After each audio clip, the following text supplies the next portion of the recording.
आपल्याला ह्या कामांविषयी काही बोलायचं असेल तर बोला, नाहीतर मग आपण बसू शकता. कुलकर्णी मॅडम, आपल्याला या कामांवर बोलायचं आहे का? अधिकारांवर आपण आताच चर्चा झाली मॅडम त्याच्याविषयी. तुम्हाला अधिकार नाही आहेत, सगळे अधिकार त्यांनाच आहेत. बोलण्याचा अधिकार आहे का नाही ते? मी तुम्हाला बोलली आपण कामकाजावर बोलू शकता. ठीक आहे. सन्मान्य महापौर, सन्मान्य आयुक्त साहेब, सर्व सन्मान्य सदस्य, सन्मान्य पत्रकार बंधू भगिनी आणि प्रेक्षकगृहातील प्रेक्षक, मला हे बोलायचं आहे की हा जो ठराव मांडलेला आहे, आज आपण स्वीकृत नगरसेवक ॲज अ काउन्सिलर काम करतो. भारतीय राज्यघटनेचे 74th constitutional amendment act article number 243R नुसार स्वराज्य संस्थांमध्ये लोकशाही बळकट करण्यासाठी निवडून आलेल्या प्रतिनिधींना प्रमुख स्थान दिलेलं आहे. मग ते स्थान कुठे गेलं? आज जर आमचा हक्क, आज माझा एकटीचा हक्क नाहीये, पूर्ण 5 नगरसेवकांचा हक्क हिरावून घेताय का? सन्माननीय सदस्य मॅडम, ह्याच्या आधी ते बोलले की आमच्या माजी नगरसेवकांनी जे जे ठराव पाठपुरावा केले, ठराव टाकले, त्यामध्ये कोणी हस्तक्षेप केला होता का? मग आज आम्ही आमच्या कामांमध्ये हे लोक का हस्तक्षेप करतात आहेत? प्रत्येक सदस्याला त्यांचे ठराव मांडण्याचा अधिकार आहे. त्यांनी मांडल्यात, तुम्ही तुमच्या प्रभागाचे ठराव मांडा. तुम्हाला तुमच्या अधिकारापासून कोणीही वंचित केलं नाहीये.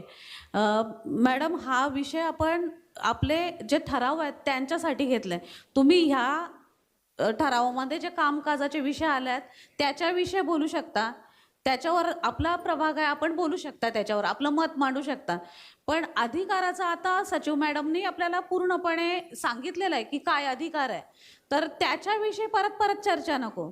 आपण ह्या जे ठराव आले त्याच्याविषयी काही बोलायचंय का आपल्याला? कुठल्या ठरावावर?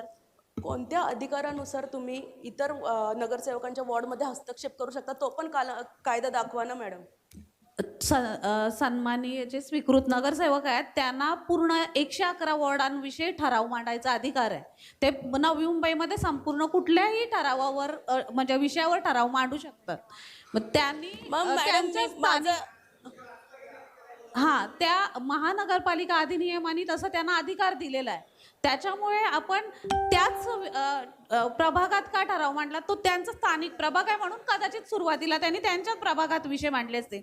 तुमचे काही विषय असतील, तुम्ही तुमचे ठराव आणा तुमच्या कामाविषयी. मॅडम, जर एखादा सदस्य इन्फिनिटी किती, आज 24 आहेत, उद्या कितीही ठराव मारू दे, याच्यावर आपलं बोलणं झालेलं आहे. हे पण मी गोष्ट हे पण असं पहिली सभा यायच्या आधी ते ठरलेलं नव्हतं आणि अधिनियमामध्ये असा कुठलाही नियम नाहीये की किती ठराव टाकायचे आणि किती प्रश्न.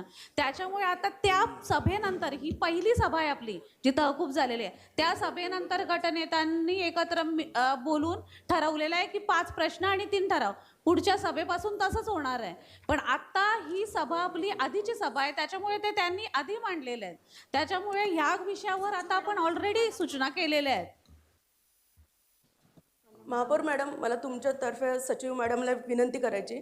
मॅडम, महानगरपालिका अधिनियम 1949 कलम 5(3) वाचून दाखवा. 5(3). सचिव मॅडम 5(2)(अ). अच्छा, खाली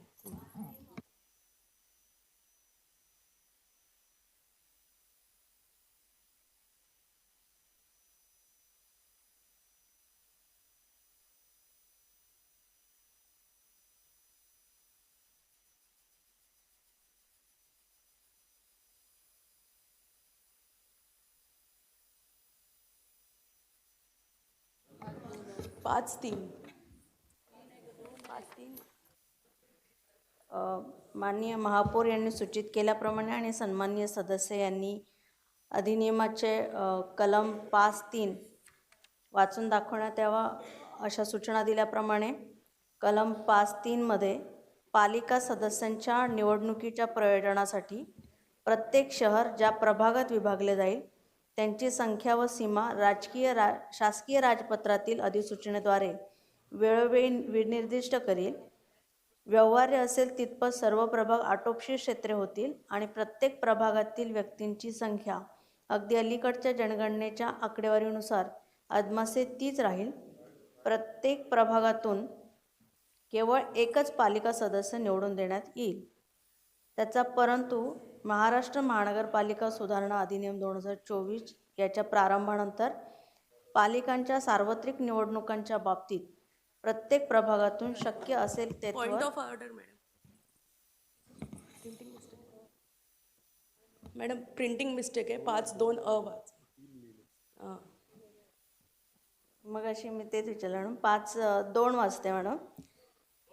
हां, 5(2)चा अ वाजते की प्रत्येक महानगरपालिका पुढील सदस्यांची बनली असेल. त्यातला अ, प्रत्यक्ष प्रभाग निवडणुकांमध्ये थेट निवडून आलेले खालील तक्त्यात विनिर्दिष्ट केलेल्या संख्येतील पालिका सदस्य आणि तक्ता देण्यात आलेला आहे. लोकसंख्या आणि त्यानुसार पालिका सदस्यांची संख्या. माननीय महापौर मॅडमला विनंती आहे की हा तक्ता वाचायचा आहे का मॅडम? लोकसंख्या आणि त्यात पालिका सदस्यांची संख्या दर्शवण्यात आलेली आहे. नाही आवश्यकता मॅडम. जे अनुसार प्रभाग निवडणुकांमध्ये खालीलप्रमाणे पालिका सदस्य असतील असे नमूद केलेले आहे आणि त्याच्यामध्ये तक्ता देण्यात आलेला आहे. लोकसंख्या एका बाजूला आणि त्यानुसार पालिका सदस्यांची संख्या एका बाजूला.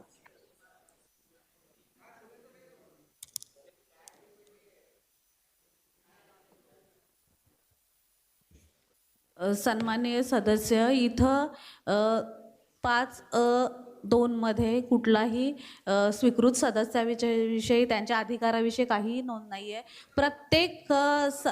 प्रत्येक प्रभागामधून एकच सदस्य निवडून आले आहे आणि आता प्रभाग समिती आहे तर 4 वॉर्डांचा एक प्रभाग आहे आणि त्याच्यातून 4 नगरसेवक. पण स्वीकृत नगरसेवक जे पक्ष सिलेक्टेड आहेत ते प्रभागातूनच नाही तर पूर्ण नवी मुंबईतले कुठलेही विषय मांडू शकतात.